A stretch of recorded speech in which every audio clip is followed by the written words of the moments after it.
Assalamualaikum warahmatullahi wabarakatuh. Salam sejahtera bagi kita semua. Om Swastiastu Om. Salam kebajikan, namo buddhaya. Selamat malam, saya ucapkan selamat bertemu kembali di acara Weekly Market Review 21 Februari 2025 dengan agenda sebagai berikut. Ya, pertama, pembukaan ulasan singkat pasar oleh saya. Ya. Kemudian seperti biasanya, akan dilanjutkan dengan AMTA Review dari Pak Angelo. Dan terakhir adalah menjawab pertanyaan-pertanyaan seputar fundamental ya dari Pak Kiswoyo. Untuk Pak Marzuki, maaf hari ini saya ada problem dengan komputer yang ada Elliott Wave-nya, sehingga Elliott Wave-nya tidak bisa saya tampilkan. Nah, besok akan saya perbaiki dulu komputernya ya. Baik, ya, kita mulai acara. Yang pertama adalah dengan ulasan singkat pasar pada hari ini, hari Jumat 21 Februari, berdasarkan penutupan market pada jam 4 sore tadi ya di Bursa Efek Indonesia. Saya sampaikan ulasannya adalah sebagai berikut.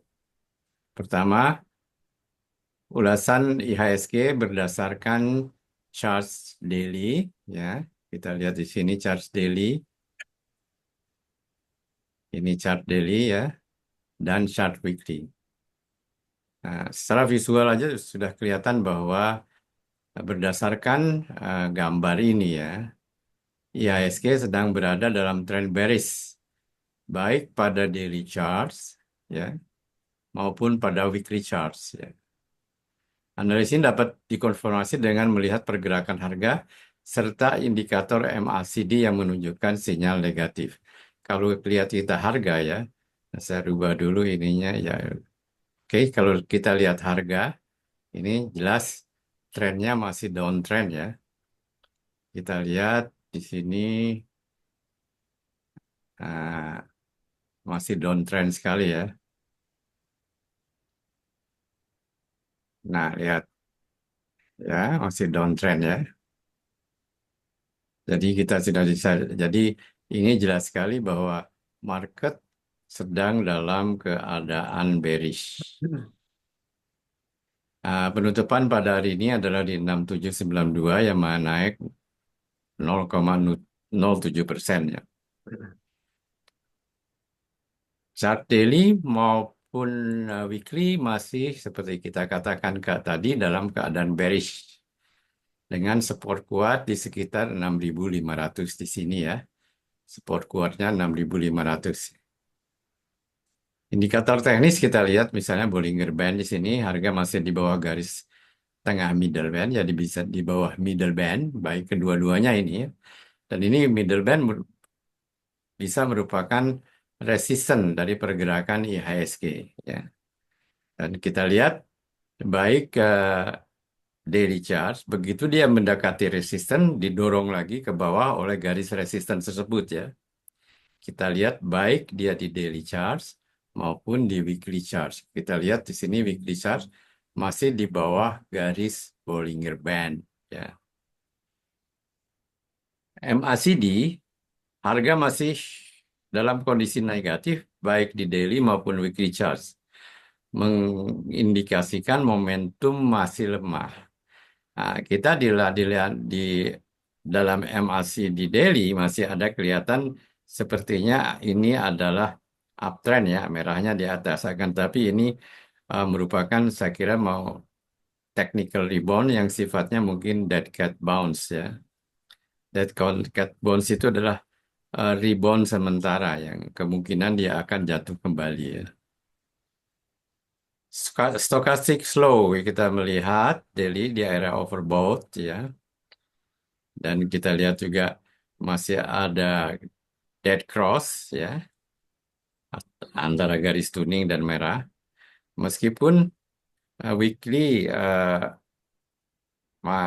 ada kembalikan golden cross, akan tetapi letaknya masih betul-betul di daerah dasar eh, lower band ya, di daerah lower band.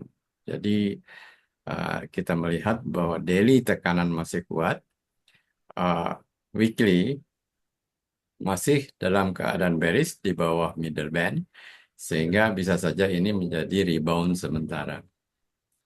Ini berdasarkan daily dan weekly. Nah, sekarang kita lihat performa bursa Asia ya. Bisa coba capture dari HP saya ya.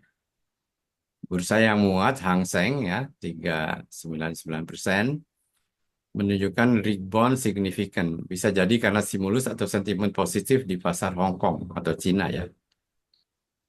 Nah, kita lihat SZSE, Cina, Shanghai semuanya naik yang menandakan ada optimisme di pasar Cina dan ini pun nampaknya ada kita baca di postingnya Pak Pardep di grup Platinum ya.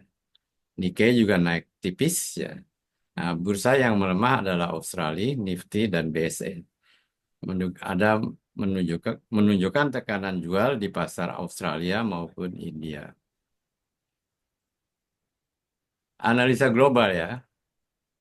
Pasar campuran Asia dengan bursa Cina Hong Kong menguat tajam, sementara Australia dan India mengalami tekanan. IHSG naik tipis 0,7%, akan tetapi ini merupakan saya kira technical rebound ya. Sedangkan trennya sendiri atau keadaannya masih dalam keadaan bearish.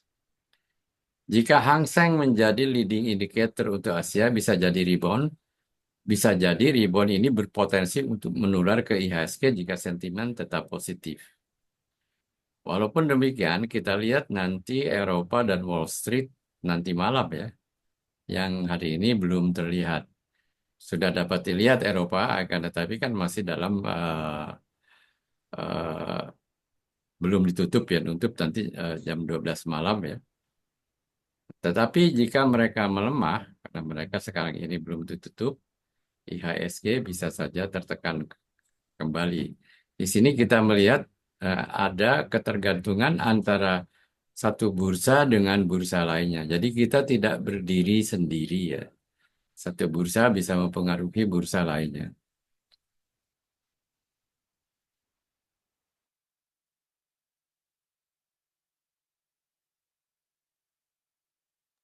Kita lanjutkan. Analisa penyebab secara fundamental kan. Sentimen global, indeks global memicu aliran dana keluar dari pasar saham Indonesia. Kita minggu yang lalu kelihatan sekali bahwa ini sudah saya take out chart-nya ya, bahwa gerakan misalnya Dow dengan IHSG itu bertentangan sekali ya, di mana Dow uptrend, IHSG downtrend ya. Lalu kenaikan suku bunga, nah, ini sudah berita basi lah. Atau potensi inflasi tinggi bisa membuat investor lebih memilih aset safe haven seperti obligasi, eh, dolar AS, atau emas batangan ya. Faktor domestik, pelemahan rupiah masih terjadi terhadap US bisa menekan emiten berbasis impor dan meningkatkan beban utang perusahaan. Apalagi sekarang katanya bahwa di harga batu bara terus turun ya. Di samping dolarnya naik, batu baranya maaf, kalau dolarnya naik, batu baranya tentunya naik. Akan tetapi eh, dengan harga batu bara turun, maka ini akan berpengaruh juga kepada emiten batu bara. Kinerja ekonomi nasional yang kita lihat memang belum optimal ya. Nah, kita masih ingat PDB growth-nya meskipun positif masih tetap di bawah pertumbuhan setahun sebelumnya ya. Jadi investor meresponnya dengan negatif. Ini kita lihat dari IHSG yang terus downtrend ya, bearish. Faktor kebijakan baru yang dianggap kurang menguntungkan pasar, tidak berpihak pada pasar, masih penuh dengan ambivalen ya. Eh, gray area-nya banyak. Lalu kita melihat, misalnya saya melihat di trading platform saya jelas-jelas bahwa ada outflow dari investor asing. Jadi sebagai kesimpulannya adalah bahwa masih belum terlalu cerah lah IHSG ini. Kesimpulan dan saran, IHSG ya masih dalam tren bearish, masih ada kenaikan kecil. Jika indeks gagal menembus resisten 6.800 6.900, kemungkinan besar seperti kita tadi lihat dalam presentasi pertama kembali menguji support 6.500. Kita itu tadi ada di ujung candle yang 6.500. Jadi dari perspektif trading sebaiknya bagaimana? Ya posisi wait and see, lebih bijak sambil menunggu. Posisi wait and see adalah lebih bijak sambil menunggu konfirmasi tren dari volume dan indikator teknisnya. Nah, jika Anda kurang sabar, jadi ya pakai aja taktik bermain di bearish. Di mana kalau bermain di bearish adalah eh, taktiknya adalah hit run, perang gerilya, serang lari. Jangan menentukan target profit yang terlalu tinggi, ya. Lalu pasang stop loss eh, yang ketat, ya. Jika support 6.500 tertembus, tren bearish akan berlanjut.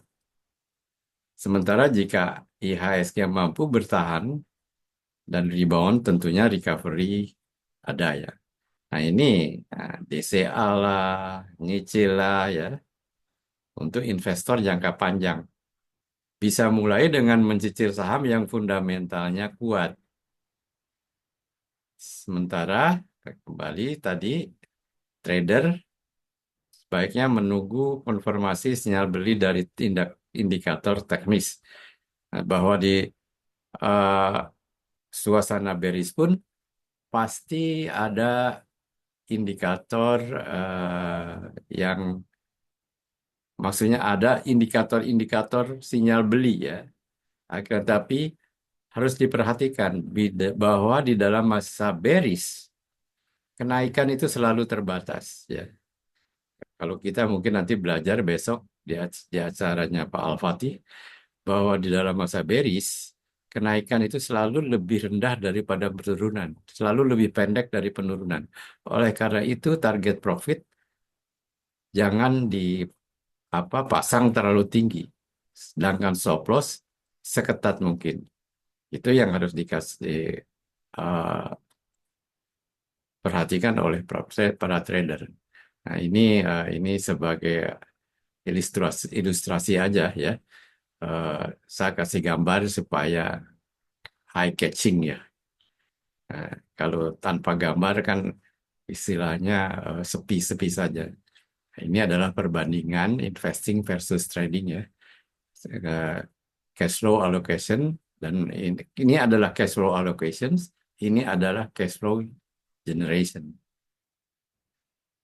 Eh, di Amerika misalnya minimum 1,5 miliar untuk mulai, ya.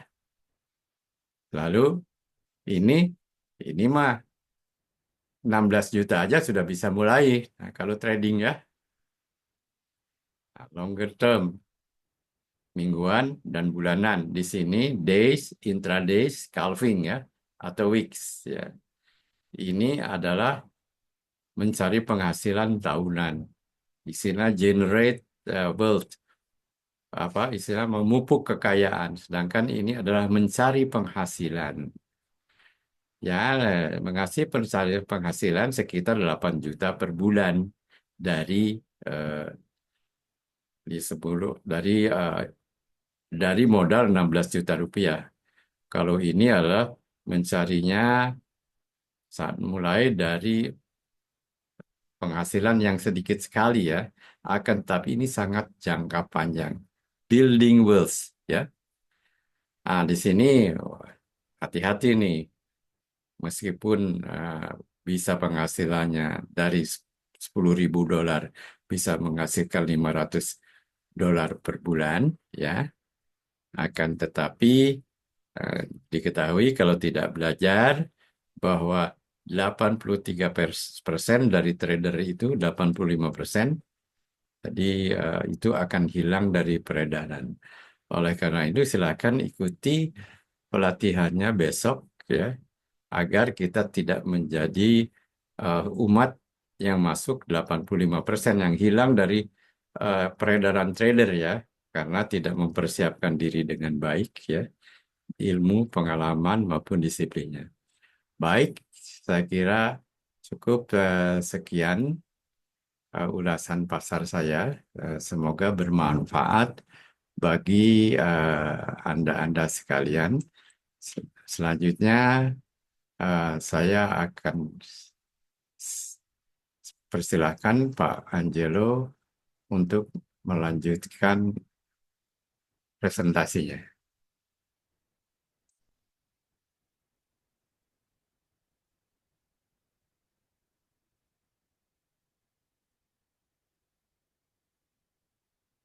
Bentar ya,